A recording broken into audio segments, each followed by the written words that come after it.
1 year has passed since the 2025 India-Pakistan clash that erupted following the devastating Pahalgam attack and escalated into India's Operation Sindoor. The big questions, however, still linger.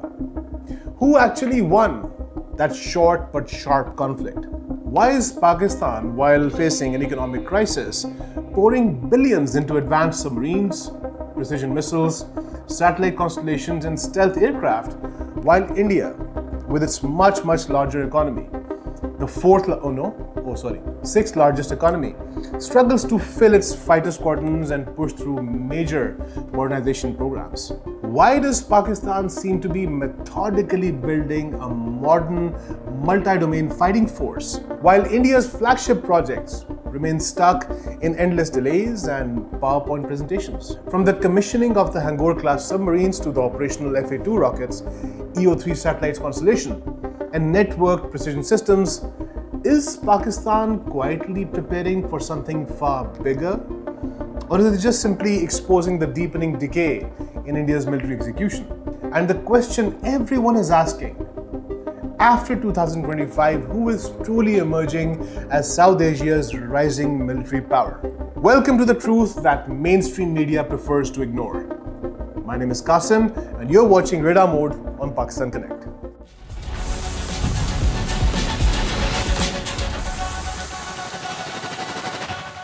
Today, on the first anniversary of the 2025 escalation, we are taking a deep, domain-by-domain journey across the 6 battlefields of modern warfare.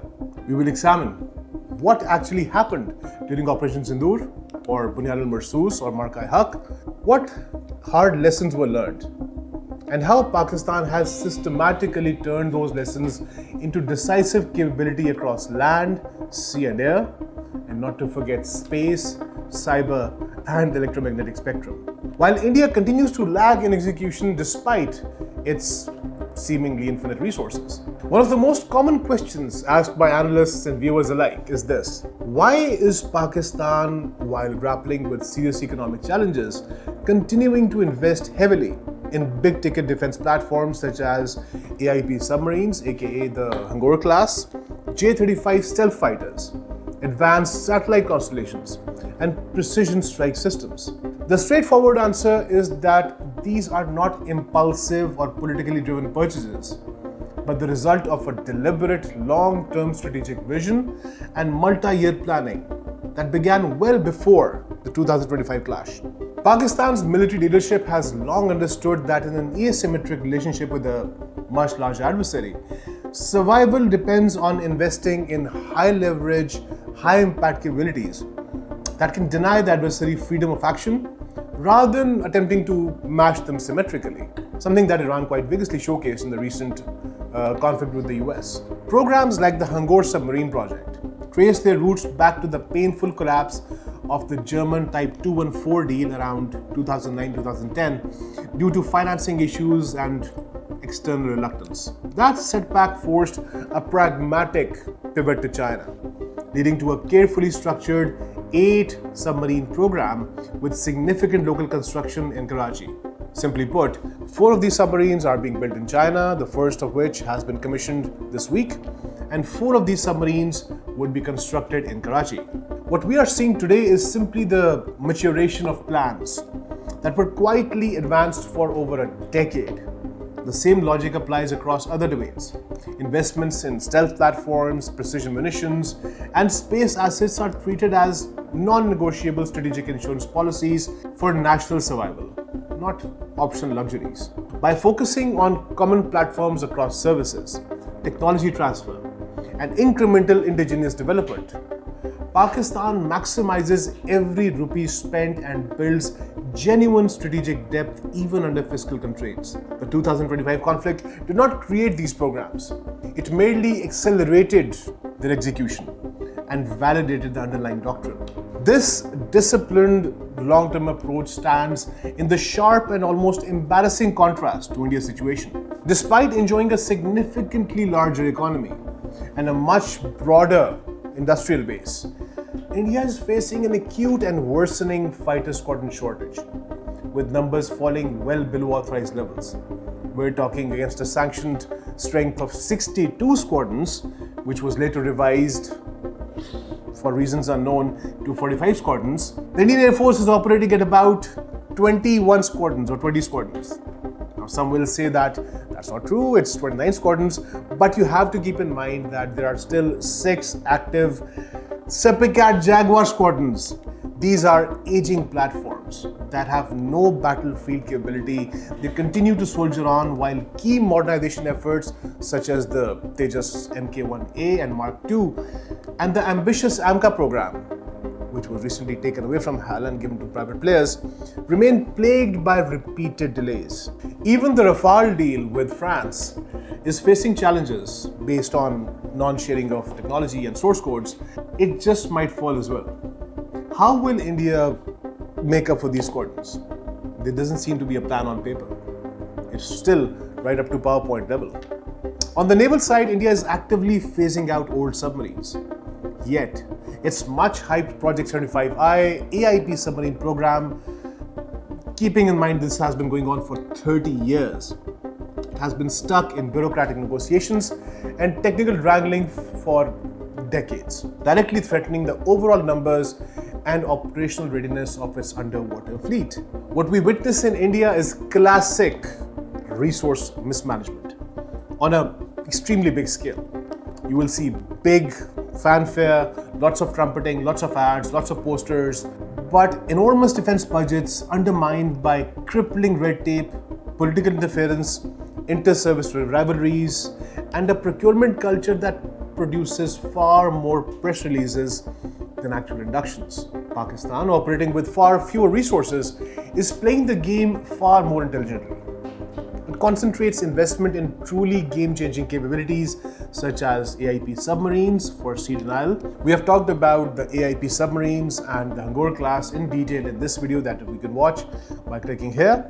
Pakistan has been working on networked precision fires on land and multi-domain integration that delivers disproportionate returns. By reusing common rocket cores for both FA2 and SMASH, building submarines with substantial local content, and layering affordable platforms like the JF-17 Block 3 and high-end assets like the J-35, Pakistan achieves genuine capability growth without wasteful cycles that characterize our not-so-friendly neighbor. This is not reckless spending. It is calculated, coherent, and visionary strategy born out of necessity and executed with remarkable consistency. In the end, it is Pakistan that is demonstrating how a nation with limited means can steadily close capability gaps and emerge stronger, while India, despite all its advantages, risks squandering its potential through chronic execution failures. In May 2025, the Pakistan Air Force delivered a strong performance, achieving effective beyond visual range engagements, successful interceptions of incoming threats, and standoff strikes using Raad and Taimur air-launched cruise missiles, while protecting key assets. Coordinated operations backed by ARI SAP 2000 AWACS highlighted superior tactics and electronic warfare employment. Yet the fighting revealed, as every war or battle does, some gaps in persistent ISR under contested conditions, deeper sensor fusion across platforms, and even tighter multi-platform integration for sustained operations. These shortcomings have been aggressively addressed through rapid capability layering. The JF-17 Thunder Block 3, with its active electronically scanned array radar, PL-15 class beyond visual range missiles, advanced electronic warfare suites, and full data link integration has become the backbone of the fleet and a true network node in the sky. It is complemented by the higher-end J-10C for air superiority missions, featuring superior thrust and radar performance. While the induction of the 5th generation stealth fighter, the first in the region, the Shenyang J-35, is adding a potent 5th generation edge with low observable characteristics, which means radar underdetection, and deep strike potential. The KJ-500 AEW&C platform has significantly enhanced battle space awareness beyond the SAP 2000 ARI, providing larger coverage and better integration with modern fighters. drones such as the Bayraktar TB2 and Akinci for persistent strike and surveillance, along with the Wing Loom 2 for border coverage, have moved from supplementary tools to core assets, now further strengthened by dedicated anti-drone radars for enhanced detection and targeting. Resilient and secure Link 17 derivatives ensure seamless coordination, turning Pakistan's Airpower into an integrated, affordable system that consistently achieves first-shot advantage and multiples of the effectiveness of every platform. Meanwhile, India's fighter squadrons continue to shrink, with aging Jaguars still in service. I would request the Indian government to please just let them go. Just let go of the Jaguars, save some precious pilot lives before you lose any more. Tejas Mark 1A deliveries faced repeated delays. The Tejas already in service were grounded for the past 2 months, and the Mark II and AMCA platforms lag significantly behind schedule. And even additional Rafale deals crawl through political and bureaucratic hurdles, almost falling apart based on transference of source codes. Now I raise the question, the Indian Air Force has had all the source codes and technology from the Russians with every MiG aircraft and the Sukhoi aircraft they bought. What did they do with it? What did they do with the source codes that they had that they want to do with the Rafales? I don't know, this escapes me. While Pakistan steadily layers and iterates its capabilities with new platforms like the J-35 and the KJ-500, India remains trapped in procurement cycles that restart every few years. And with every few years, the price keeps going up, and the Indian taxpayers eventually have to bear the brunt of it. My condolences are with the Indian taxpayer. In May last year, Pakistan Army demonstrated impressive defensive resilience and conducted calibrated deep counterstrikes that disrupted Indian offensive momentum and inflicted significant attrition on enemy concentrations through accurate and precise artillery and missile fire. Pakistani ground forces held key sectors effectively with high mobility and strong counter-battery operations, proving once more that quality and coordination can outweigh sheer numbers. However, the conflict exposed critical gaps, including over-reliance on unguided munitions that increased expenditure rates, occasional lags in sensor-to-shooter coordination, and the pressing need for deeper, more responsive long-range strike options that could be employed at scale. Pakistan moved swiftly to close these gaps. The Army established a dedicated Rocket Force Command after the clash, a strategic organization that centralizes long-range precision strike assets under a single, agile command structure. This new force serves as both a powerful deterrent and an operational hammer capable of delivering rapid, accurate, and overwhelming fire across the theater. Its role was immediately put on display with the first public training launch of the FA-2, a supersonic guided ballistic missile with over 400 kilometers of range, advanced maneuvering capability, and a very heavy warhead. Using a common rocket motor core developed by NESCOM, the same platform also powers the naval Smash variant, equipped with terminal thrusters optimized for anti-ship missions. Complementing this are the Nishana precision guidance kits that, in very little cost, convert legacy 155mm shells, mortars, and Mk-80 bombs into smart munitions, alongside T2 guided artillery shells, widespread digital fire control systems on the SH-155 howitzers, and Al-Khalid 2 tanks with enhanced hunter-killer features, automated mortar platforms, and the new integrated battle management system that seamlessly links satellites, drones, forward observers, and the firing units at the same time.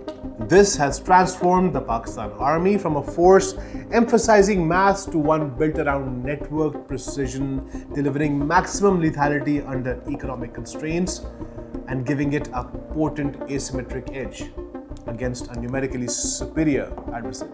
In stark contrast, India continues to struggle with endless delays in artillery modernization, tank upgrades, and battlefield networking programs, remaining stuck in committees while Pakistan has already stood up an entire rocket force and operationally deployed the FA-2. Whoever controls the sea controls the world. The Navy, how could we leave that aside? At sea, during the May 2025 clash, the Pakistan Navy played a vital deterrent role. Submarines restricted Indian surface fleet movements and protected vital sea lanes of communication, while surface fleet units effectively handled patrols and presence missions without suffering any losses. Victories centered on successful sea denial and maintenance of operational freedom. The conflict nevertheless exposed the need for greater undersea endurance, deeper offensive reach, and more potent underwater anti-ship strike options. Pakistan answered these challenges with impressive speed and vision. The commissioning of the PNS Hingor, the first of 8 Hangor-class submarines derived from the Yuan 039 design and equipped with the Stirling cycle AIP propulsion for extended underwater operations, double hull quieting, German DM-2A4 heavyweight torpedoes, and likely YJ-18E supersonic anti-ship missiles represents a major leap forward. With 4 submarines built in China and 4 in Karachi Steel and Engineering Works, this program has already tripled Pakistan's AIP submarine fleet. This dual strategy is now clear. The Hangor-class submarines handle deep water offensive patrols far into the Indian Ocean, while future shallow water attack submarines will strengthen coastal defense. With a long-term vision of about 18 submarines, including unmanned systems, the surface fleet, including the Babar-class corvettes and Jinnah-class frigates, continues to focus on presence, diplomacy, and humanitarian missions, armed pragmatically with CM-302 missiles, Smash anti-ship ballistic missiles, and planned naval variants of the Raj systems. This reinforces the Pakistan Navy's consistent identity as a silent service where submarines form the primary wartime sword. By comparison, India's Project 75I AIP submarine program remains mired in decades of delays and negotiations with Scorpion-class issues unresolved. While Pakistan commissions new Hangor-class submarines, India continues talking without delivering. Now, we've talked about the land, air, and sea domains. But in the 21st century warfare, this is not enough. There are 3 more domains that battles are fought on: space, cyber, and the electromagnetic spectrum, the unseen battlefield. Let's start with space. Pakistan's early satellite assets provided crucial intelligence, surveillance, and reconnaissance support during the May 2025 clash, enabling better targeting and post-strike assessment than many expected. However, limitations in revisit rates, onboard processing, and rapid data exploitation heightened the need for a more robust and sovereign constellation. Pakistan has since completed a major milestone with the launch of PRSC EO3, finalizing its electro-optical satellite constellation alongside the SAR satellites PRSS-1 and hyperspectral HS-1. This multispectral triad delivers powerful capability where SAR spots changes, electro-opticals confirm visually, and hyperspectral identifies materials. With the upcoming PAT INSAR deal pushing revisit rates towards nearly hourly coverage.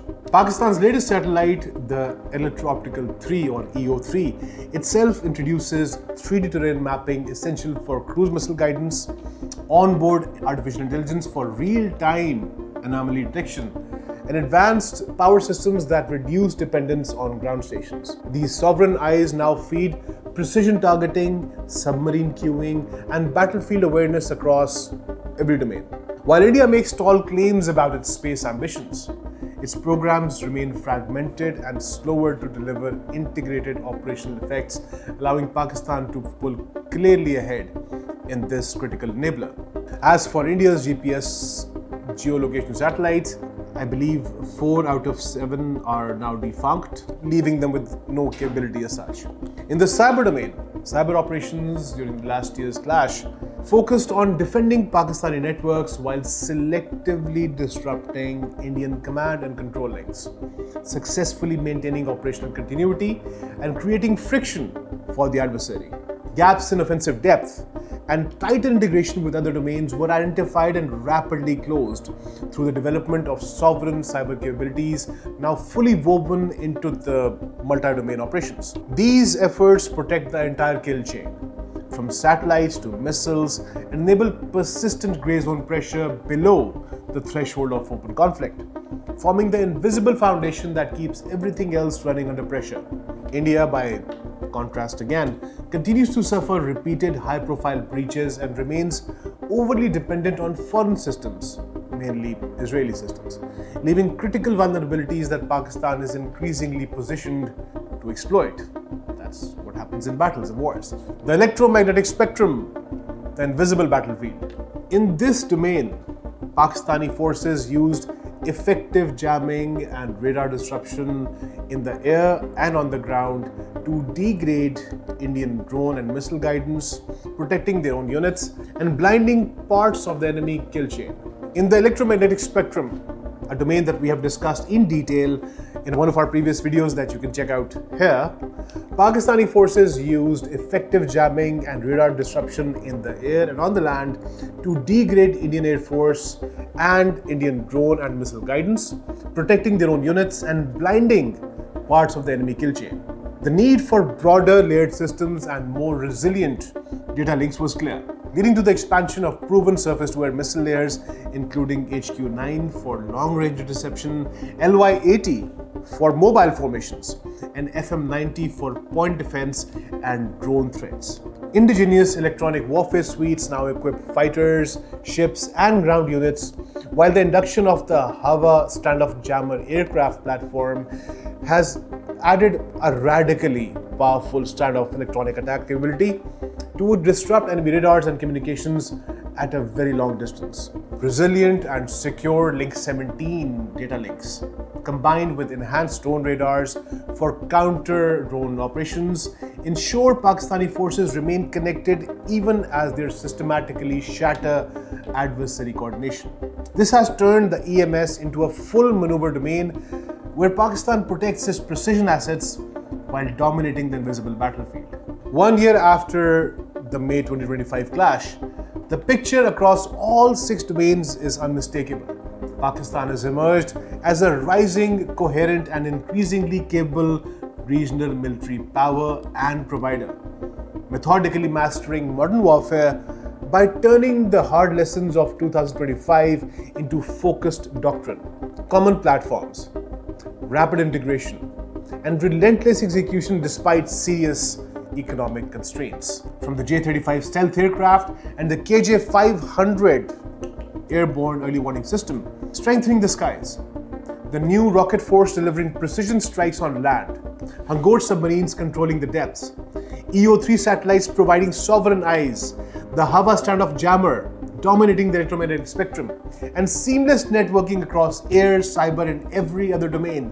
Pakistan is building genuine multi-domain strength with patience and pragmatism.